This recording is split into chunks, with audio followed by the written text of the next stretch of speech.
Again, I'd like to move through an introduction and an overview for sweet corn and carrots. I've got my clicker right. And it's the same style of format as for Malaysia yesterday. I'll concentrate most of my time on the market in the UAE rather than telling you about the guys that did the study. Background, just a bit of a reminder, it came from this project came from an earlier project where it was pointed out that carrots are a major export commodity for Australia, 50 million in a total of 70 million. There's scope to grow carrot exports in a whole range of markets, including the two we're talking about today.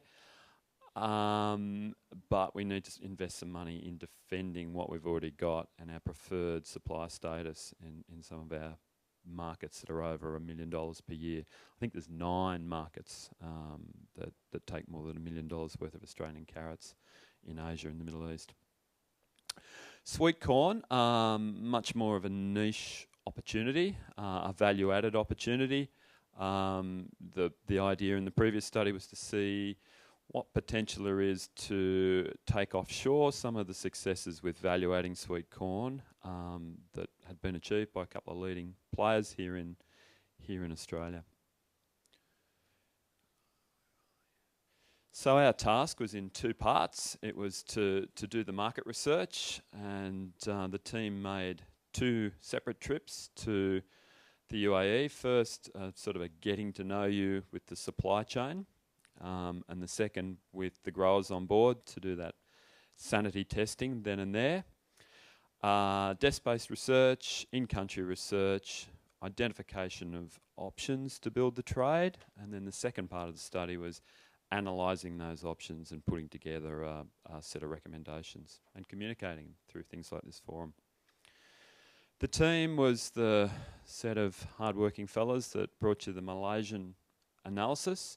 Mike Titley on agronomy and production for export, John Baker on markets, retail support, retail analysis, retail training, myself on strategy and benefit cost analysis. And this time, rather than teaming up with a local in market, we worked with Austrade and Jenny, wherever you are, that worked very successfully. Jane had the contacts, and it proved to be a pretty good team. In addition to our team, our consulting team, we had the growers, and we've got Jim Trandos here. We'll speak a bit later on, and Peter as well, looking after the carrots. So we had both commodities represented, and Fabian Carnell came on the trip with us too from Malgoe Farms to talk about sweet corn opportunities and understand the market a bit more. We met with a total of 27 supply chain reps, importers and distributors. They're all detailed in the report, and the report gives their full business name, their business activities, where they're located, and a couple of key contacts. And I just checked before at morning tea, and that report is on the AusVeg website, so anybody can grab that and start to put those supply chains together with the real names and addresses. So the more interesting bit, the market. It's a bigger market than it looks. It's probably split up into 3 bits at the highest level. There's the re-export segment, and when it comes to fresh produce, about 40%, the supply chain tells us about 40% of what's imported gets re-exported into the GCC and other neighbouring countries. So that's significant and needs to be factored in when we're planning. 35% of the market is modern retail, your supermarkets and your hypermarkets. There's no real traditional markets, no wet markets in Dubai, UAE.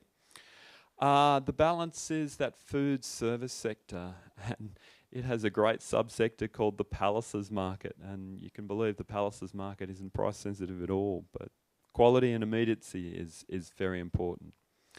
The oil price has come down a bit since we were there late last year, but that's tempered by the fact that Dubai is a major hub in its own right, a major transport hub. Airlines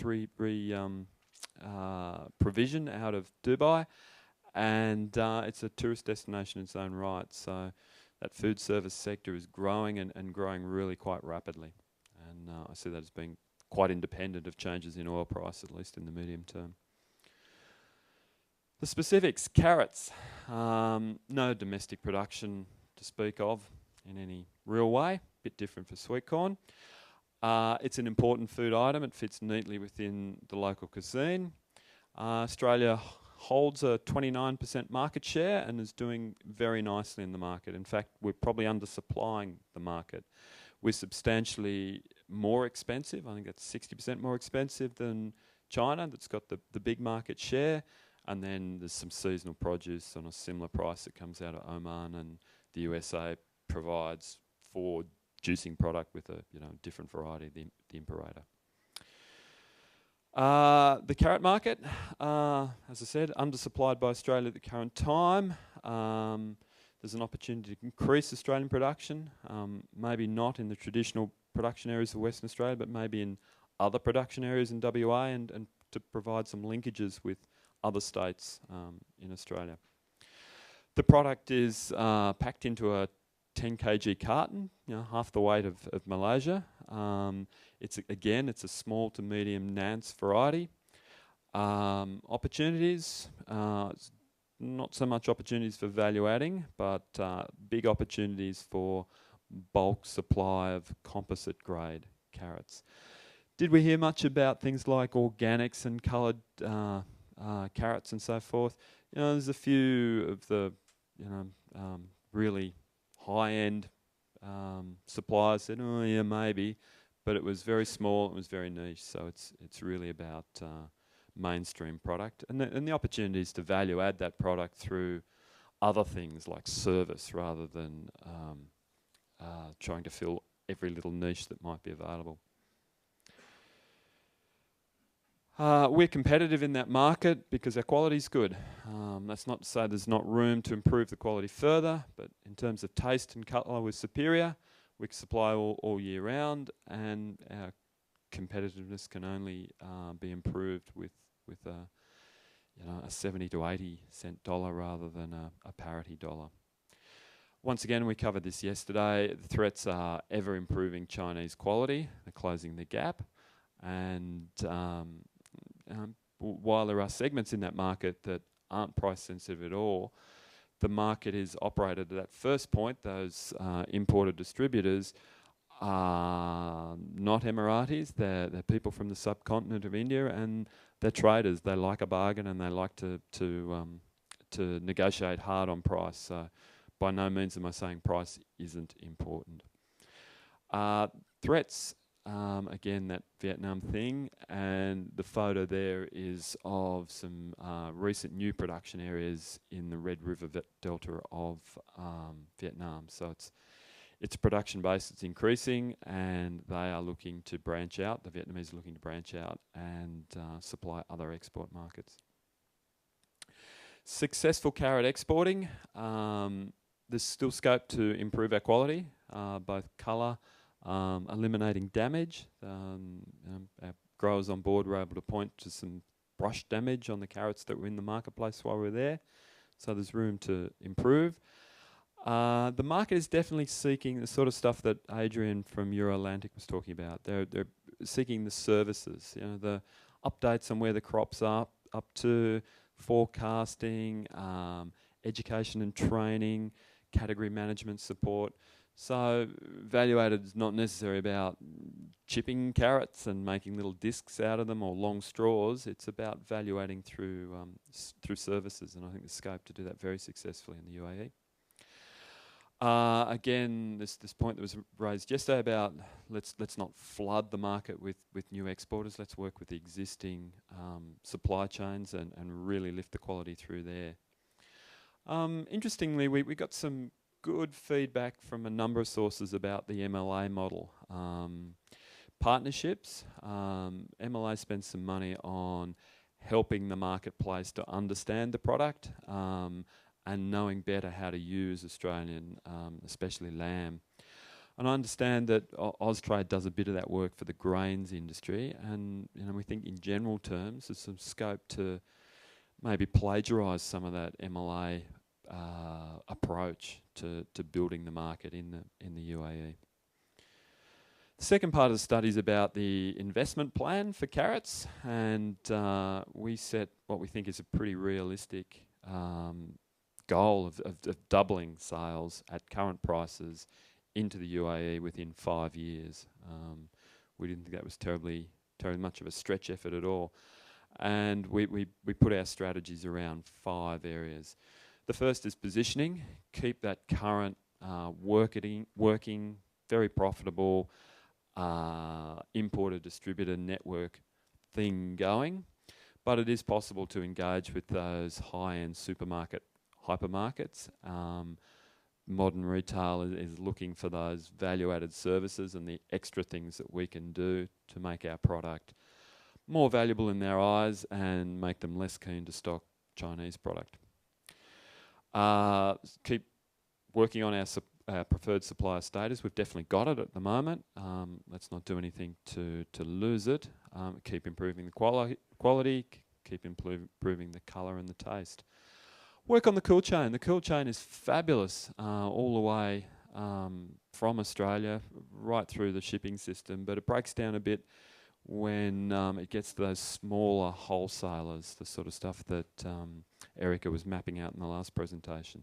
So there's some scope for some very minor RD&E around training at that more broken down end of the supply chain. It's a shame to see great product go all that way and arrive in country and then to be lost by bad practices when it gets out into the open air at 50 degrees centigrade. Carrot investment plan, product. It's going to stay small to medium nance in a 10 kg carton. There's scope for a lot more supply to go into that market, and maybe there's some investment needed around exploring the potential of other areas to grow carrots for export. And we look a little bit in the report about some areas in South Australia that are currently growing some reasonably low value dairy grass, so there's some opportunity to switch enterprises there. Service, I think I've laboured that a bit. It's about communicating with the customer and keeping in contact. There's some scope for training. Quite often these, even the international hypermarkets are quite new. Their staff aren't as well trained as their equivalent staff in Europe or the States, and they would really appreciate some help on that front. And it's about teaching them to use our product rather than someone else's. The last sort of area in the what we thought was a good carrot investment plan was about R&D, just auditing perhaps grower practices to see if we're really optimising pack out and turnout. Sustainable production, stuff we talked about yesterday with rotations and biofumigants. Looking at the complementarity of other states, and just doing a bit of exploration about the juice opportunity. You know, what's the potential of bulk packing composite grade carrots, and what are the possible snags to getting that right, and having a look at extended shelf life for juice. The quality of the local juices over there made from Australian carrots is very good, but it's very short shelf life at the moment, and you know, if we could do some technology sharing, that'd be terrific. And again, that point about varieties, you know, we're exporting a variety that suits the Australian supermarkets. Is it the best variety for servicing export markets that have an interest in both eating quality carrots and juicing quality carrots? That's carrots. Sweet corn. I'm going to talk less about sweet corn because Jim's going to talk about it a little bit later. It's a niche commodity. It's not a stock standard staple like carrots. There is some local, it has problems, but there is some good quality local sweet corn product available November to March. There's some god-awful long life product available all year round. Australian product at the moment is purchased off the wholesale market floor and arrives in Dubai as part of mixed consignments. It's probably undersupplied. There are opportunities to make those mixed consignments work a bit better and to increase the actual volume that goes into the market. At the time of our research, the market for that value-added corn was owned by South Africa. Our grower on board was very adamant that we could do a better job on quality, and more about that later.